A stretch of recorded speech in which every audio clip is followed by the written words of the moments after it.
Kubasuhuza ni Marius nanone Dubai Port. Ndashaka uyu munsi tuganire imodoka ya KIA Sorento. Iyi modoka ndashaka ko tuganira nk'abantu hari gikodesha imodoka ukaba utazi ikintu kimwe ku modoka kandi ukenera kuyigendesha mu muhanda. Ndashaka kubabwira muri bimwe by'ingenzi wagera mu gihe imodoka yitwaye nka shoferi agomba kuba ari ubumenyi bw'ibanze afite ku modoka. Ndashaka ko tuyiganira tukayireba. Iyi modoka ifite ama option. Iyi modoka ifite interior ya leather seats.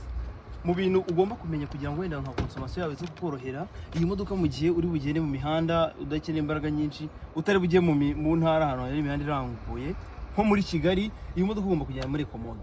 Iyi modoka ire eco-mode akabuduka kari press hariya n'akagatara karaka. Iyi modoka rero yishyize muri economic mode, biragufasha cyane, ntagingwa cyane mu gihe uri mu masirculation yawe. Ikindi guconnecta bluetooth iyi modoka uhera hano, turaza gukora izindi video zigenda zibyerekana. Pressing iyi buto ni ukwereka hariya. Iyo ifite Android screen biba byoroshye kuko igira Bluetooth. Ikagirana wanafungura hotspot ya telefone none ugakonektaho Wi-Fi. Ni ibintu biba byoroshye kuri iyi ngiyi.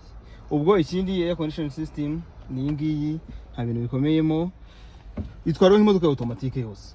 Iyi modoka rero ugize pan ugasanga nka battery umuriro ushizemo cyangwa essence iragushiranye kandi ukeneye kwishyira ku ruhande, imodoka muri parking ntiyagenda, ntabwo shifting. Ikintu ukora upressinga kakabuto, iyo ugapressinze cyane imodoka yoroherwa kuba ya shiftinga ukajya muri N ubwo ni neutral, iyo iri point. Icyo gihe byoroshye ko wa shiftinga imodoka yawe mukayisunika ikajya ku ruhande, ukongera ugapressinga kano ukayisubiza muri parking. Urabona utagakanze ntago riviye yagenda. Akantu ni ngombwa rero kugira ngo ari nka pan ugize akantu gakore imodoka ubishyize ku ruhande. Ikindi iyi modoka nk'umushoferi ukigeramo ugomba kubanza ukamakinga sure ko amazi iyafite. Radiateur ukareba izi modoka zifite amakuranti ufungure hano ukareba already iracyayifite kuranti. Hari igihe ushobora gusanga ari umutuku gutya cyangwa se ari icyatsi. Iyi kuranti hari abantu bagiye bashyiramo amazi akamazi menshi, amazi y'umugezi ntabwo ari meza kuko iyi kuranti irinda umugezi muri radiateur. Kuranti niyo nziza. Ikindi ucekinga amavuta. Gucekinga amavuta ubikora mu gitondo imodoka itaragenda. Uramutse uri mu gihanda ugenda ntabwo wabimenya ko level y'amavuta nigeze. Ahantu urebera iyi niro ugiceje amavuta bayagabanutse cyane ntabwo ari byiza. Amavuta rero yuzuye aba ari kuri 4, aba ari kuri F. Ikintu ukora ufata akantu k'agatambaro ugikuramo ugahanagura neza ugasubizamo kugira ngo making sure neza ese igipimo cyawe cy'amavuta kiragerahe. Iyo ukuyemo ku nshuro ya kabiri nibwo uhita umenya ngo okay, murabona nk'iki gipimo cy'amavuta hano kiragera kuri F, kirarengaho gato biba ari sawa. Ayo amavuta y'imodoka aba ari ku kigero nyacyo, nta kibazo. Aha ni byiza.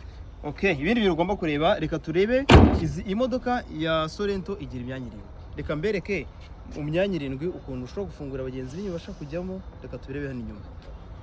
Iyi modoka hano bisanzwe ni imyanya 5 nyine nk'izindi zose. Ndashaka ko twibanda ku modoka mu myanya y'inyuma. Kambereke hano ugifungura butu urabona nko mu gihe udakeneye gutwara abantu benshi, iyi bari butu batwaramo ibintu bya bisanzwe. Ariko mu gihe gutwara abantu, izi ntebe urazizamura, aka ni agatapi urakazinga bisanzwe, noneho ukazamura iyi ntebe n'iyi ngiyi. Imaze kuzamura izi ntebe abantu kugira ngo batambuke uca hano, ngaha ufata iyi ntebe hano hari akantu kuzamura hano hejuru gutya ukayiryamisha, wamara kuyiryamisha ugaterura aka kantu abantu bagatambuka hano, batambuka hano byoroshye bakagenda bakicara inyuma. Ubwo icyo gihe niko bikora kugira ngo izamuke naka kantu none wongera ukazamura bakagenda gutya. Aha, ibi ni bijyanye n'intebe. Ndashaka ko tuganira ku kintu cyitwa pine de réserve y'imodoka. Ushobora kuba uri muri pane, ushobora kuba uri mu muhanda kugira pane ipine igatoboka. Ikintu ukora rero, pine de réserve y'imodoka ibamo hano, iba munsi. Kuyimanura rero ndashaka kubibereka. Ushobora gufata agafunguzo waba ufite akariko kose cyangwa se n'igiceri kirabikora. Reka dukoreshe nk'agafunguzo murebe. Iyo ufunguje aka gafunguzo ugira gutya, ubu kafungutse akantu, noneho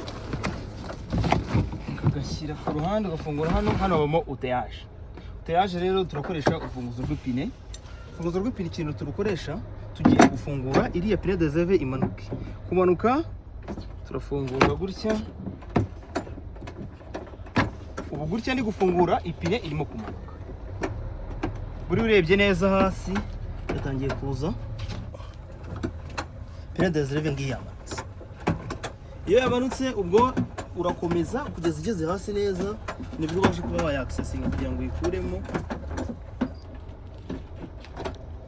Urakomeza ugafungura. Aha, hano rero uyigeze hasi biba byoroshye. Uhita ufata aka kantu, dore uko bimeze gutya ntabwo yakavamo, uragashiftinga gutya ugasa nk'ukamanura, noneho akantu karimo uragahindukiza uruhande ukamera uko, nuko kaba kameze. Akantu kaba kameze gutya mu ipine, kugira ngo ugasohoremo nuko ukagira gutya, kugira ngo kabanje gucamo, ubwo no kugasubizamo. Ubwo umaze kugakuramo pine de reserve yawe uyitwara muri butu, noneho aka ngaka kugasubizamo. Pine de reserve yawe ushobora kuyisubizamo ni gutya, ugasubiramo gutya. Ubwo rero pine de reserve yawe ukaza kongera ukayizamura. Kuzamura ubwo ni ugufunga gutya nyine, ugafunga kugeza izamutse ikagerayo. Ndazi kuzizamura nyigezeyo neza, ariko murabona ko iri kuzamuka. Muri make KIA Sorento, ibi ni ibintu by'ingenzi ugomba kumenya. Ibintu byose tuza kugenda tubiganiraho kuri izi modoka, ndetse imodoka z'ubwoko bwinshi. Unyandikire inbox umbwire n'indi modoka twaganiraho mu minsi iri kuza imbere. Ndazi kubakorera imodoka z'amashanyarazi, ndazi ko benshi bari kuzimbaza. Murakoze cyane. Wibuka kumura subscribe.